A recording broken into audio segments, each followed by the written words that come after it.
Kung alam natin yung sinabi na may sinabi sa Luke, patingnan ko sa Bible. Luke chapter 17 ba yun? Yung tungkol po sa the kingdom of God. Kaya amaze ako dito sa Bible na to sa mga salita ng Diyos Yung sa ibang mga turo, inner self. Ngunit may secret word dito sa Bible na nakasabi. Luke chapter 17.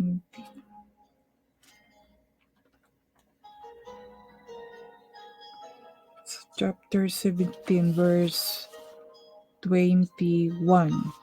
Yan po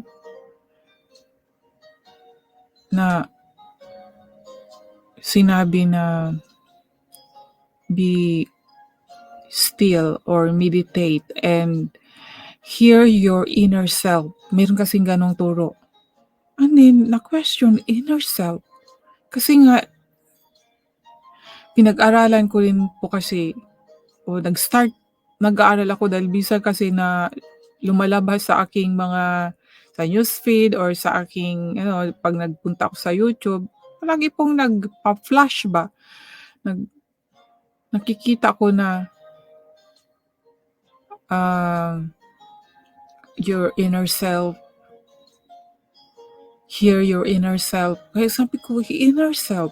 Ngayon, sa Bible, ano ang sabi tungkol sa ating kalooban, no? Ito sabi sa Luke chapter 17 verse 21. Neither shall they say, lo here or lo there, from behold, the kingdom of God is within you.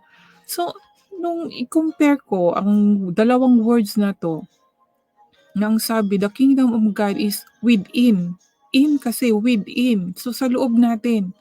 And then, sa iba namang spiritual na turo, hear your inner self. Sabi ko, wala namang kaibahan to pag naunawaan natin itong salita sa Bible.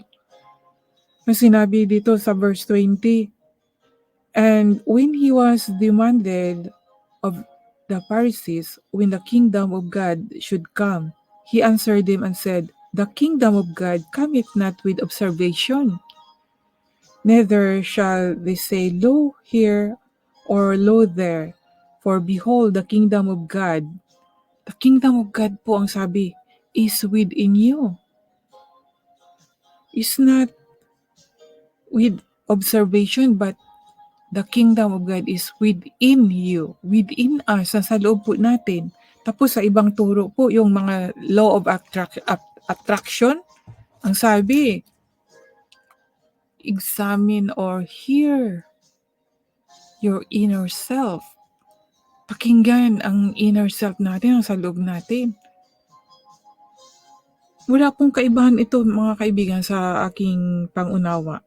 Kaya nasabi ko talaga, ang sagot dito sa sinabing the kingdom of God is within you because we need to know who is in our inner self.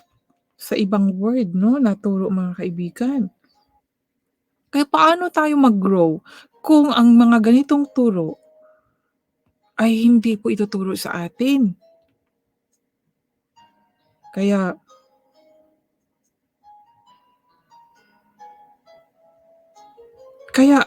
sa aking ding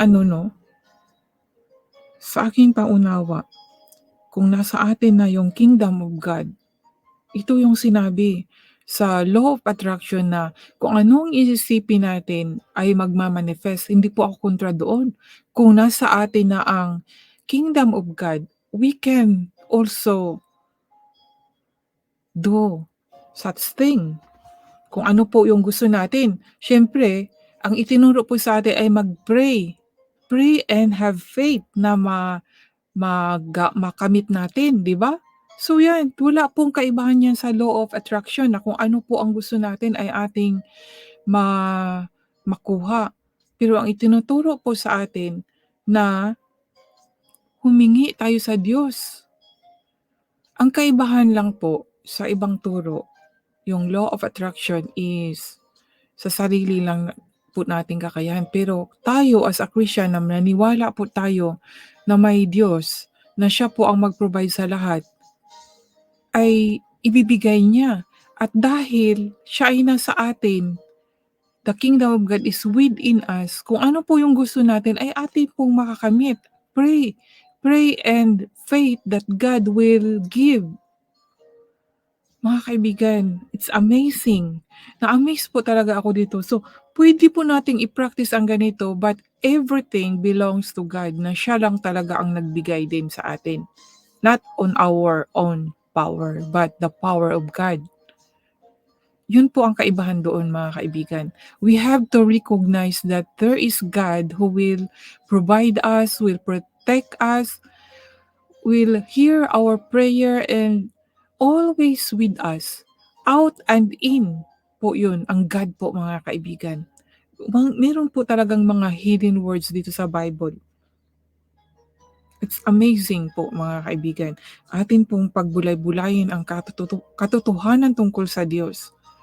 We should recognize that God, all in all, He is power and will provide everything what we need. God will give what we desire. Pero ang gusto lang po talaga niya na kailangan we glorify Him, His name. Yun po ang gusto, mga kaibigan.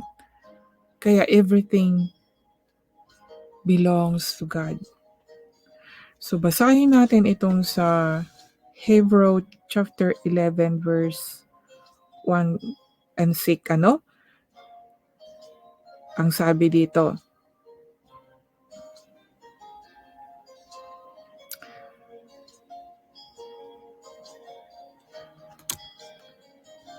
Hebrew 1 and Hebrew chapter 11.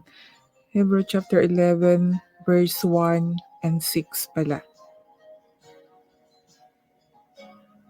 Ang sabi dito, ngayon, ang pananampalataya ay siyang kapanatagan sa mga bagay na hinihintay, ang katunayan ng mga bagay na hindi nakikita.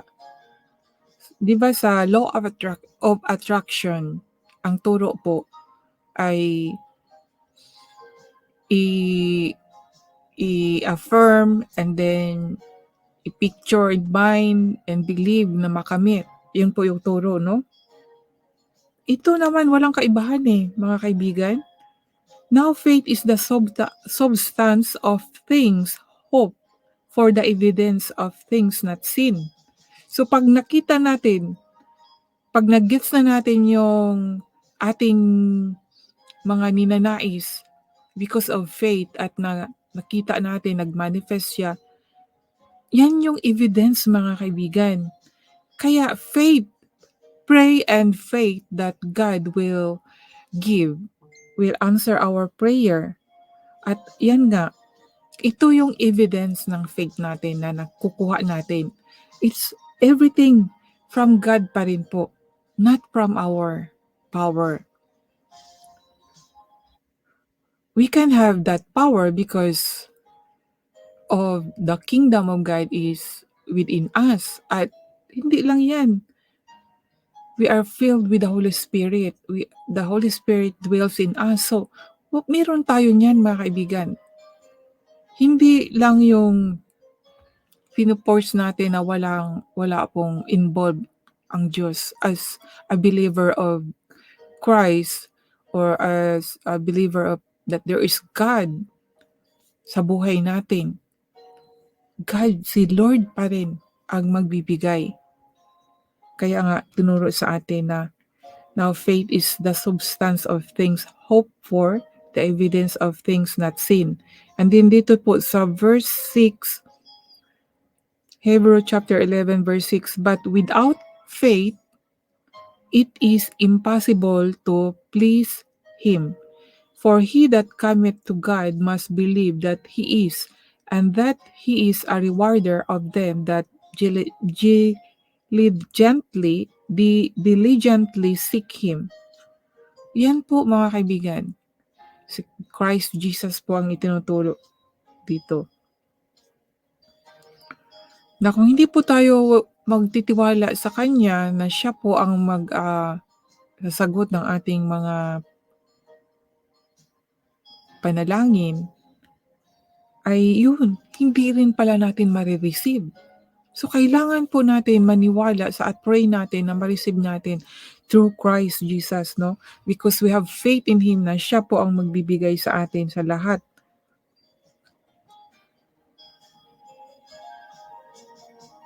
At kung walang panampalataya ay hindi maaring maging kalugod-lugod sa Kanya, sapagkat ang lumalapit sa Diyos ay dapat sumampalatayang may Diyos at siya ang tagapagbigay ganti sa mga kanyang sa mga sa Kanya'y nagsisihanap. 'Di ba mga kaibigan? Klarong-klaro po na kung walang Diyos ay hindi din po natin makamit. So, kailangan meron tayong pananampalataya na ang ating dasal ay Kanyang ibibigay.